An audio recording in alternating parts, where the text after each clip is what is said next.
All right, everybody, welcome back for another deep dive. Today, we were going to be uh, looking at something I think pretty much everybody listening to this has experienced, Yeah. and that is how we learn language. Yeah. And luckily for us, we've got some really, really cool listener submissions about this very topic. I know. I'm excited. So I think this will be a good one. Yeah, it's a big one. Yeah. I mean, like you said, everybody has gone through this process. Right. But I think very few people actually understand like the theories behind it, or even that there are theories behind it. Exactly. And that's what makes this so fun. Yeah. Is we all can relate to this. We can all think back to our own experiences. Yeah. And see if these theories kind of resonate, or if, maybe our own experiences contradict them. Exactly. And, hopefully this will help people think about their own experiences in a little bit more of a theoretical framework and maybe understand it a little bit better. Yeah. So maybe to start off with, Yeah. a lot of the excerpts you sent in Hmm. mentioned these sort of two camps, right? The nature versus nurture. Sure. The The empiricists. yeah. So maybe just like what are those two camps? What do they think is going on? Right. So I think a really good way to think about it is empiricism is nurture and nativism is nature. Okay. And so empiricism would say that we are essentially blank slates when we come into the world, and we just kind of absorb all the language that's going on around us. Okay. So like we just soak it up? Yeah, it's a behaviorist kind of perspective. So, think B.F. Skinner. Right. Yeah. So we learn through patterns and repetition and reinforcement, that sort of thing. That makes sense, right? Like Yeah. as a baby, you just hear everything around you and you just start to like parrot it back and try to figure it out. Exactly. Yeah. And, that's how you learn your first couple words. That's how you learn, the names of your parents and stuff like that. Yeah.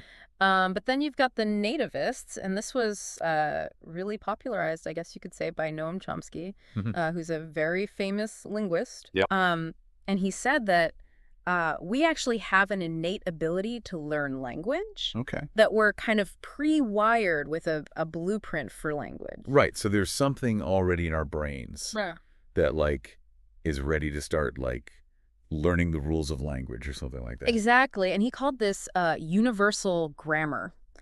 So all languages have kind of a underlying structure, and we're able to recognize that. And so that would mean like even if you're, born in Japan or you're born in Brazil or wherever you're born, you still have that same like blueprint to be able to figure out whatever language you're hearing. Exactly. Interesting. Yeah. So, okay, so we got the blank slate soaking it up. We got you've already got it pre-programmed in your brain. So then Right. how do we make sense of like, kids making those grammatical errors that they make? Right. Like saying bringed instead of brought or. Exactly. And that's a really interesting example. And it's funny because there was actually an excerpt that someone sent in. That was a study by Brown and Belugi from 1964 that looked at exactly that. Wow.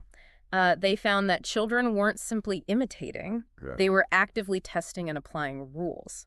So they're not just hearing their parents say brought in and trying to repeat it back. Yeah. They're actually trying to like figure out the rule and apply it. Yeah, like maybe the rule is you add to a verb to make it past tense. Right. Okay. And so they apply it to every verb. Oh, so it's like, that makes sense. It's like they're little scientists like experimenting with language. Yeah, and they're not even aware that they're doing it. It's just kind of happening naturally in their brains. Yeah. Which I think is amazing. That is really cool. Yeah. So, I mean, I guess like, couldn't you still argue though that that's just a more complex form of imitation? You absolutely could. Yeah, and I think it's a good point, and it kind of highlights the fact that it's probably not an either situation. Mm-hmm. It's not just nature or nurture. Right. It's probably a really complex interplay of both. You like a dance between the two or something. Right. Exactly.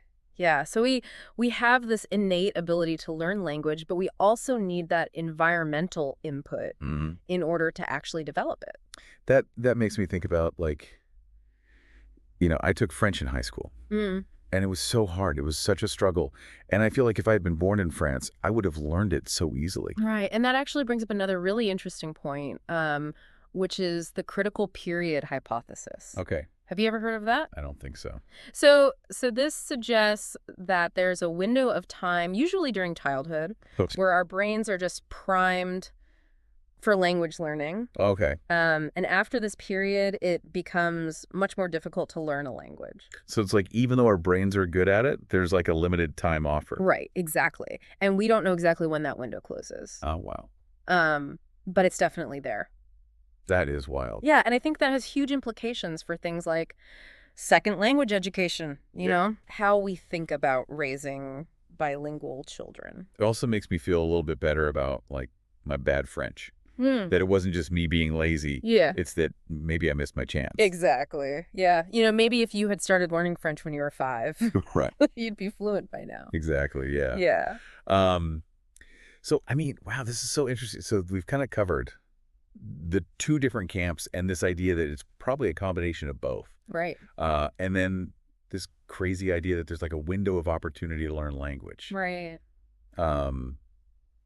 Is there anything else that we're missing? Well, I think one thing that we haven't touched on that much is the importance of social interaction. Okay, yeah. And I think one of the excerpts that you got really highlighted this.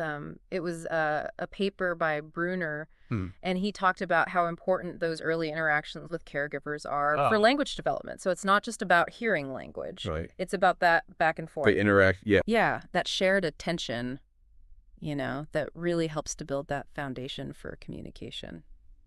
Yeah, it's like you're learning to use language as a tool to interact with the world. Exactly. So this has been, I mean, my mind is kind of blown. This is so interesting. Yeah. But I want to kind of throw it back to our listener for a second. Yeah. I mean, what do you all think? Do you, you think about your own experience learning language. Yeah. Does it feel more nature-y? Does it feel more nurture-y? And has this deep dive maybe shifted your perspective at all? Yeah, I'm curious to know what people think. And I also want to say this is just scratching the surface. Oh, yeah, absolutely. Like there's so much research on this. We just kind of hit the highlights. Yeah, we've given you some of the key building blocks. Yeah. But there's so much more to explore. Yeah. So please continue to dig. Keep questioning, keep marveling at the amazing complexity of language. Right. And, maybe if this deep dive has made you curious about anything in particular, go out and do some more research and see what you find. Yeah. Awesome. Well, thank you so much for joining us for this deep dive. I hope you enjoyed it. I hope you learned something. I know I did. I learned a ton. Yeah. We'll see you next time. See ya. Bye.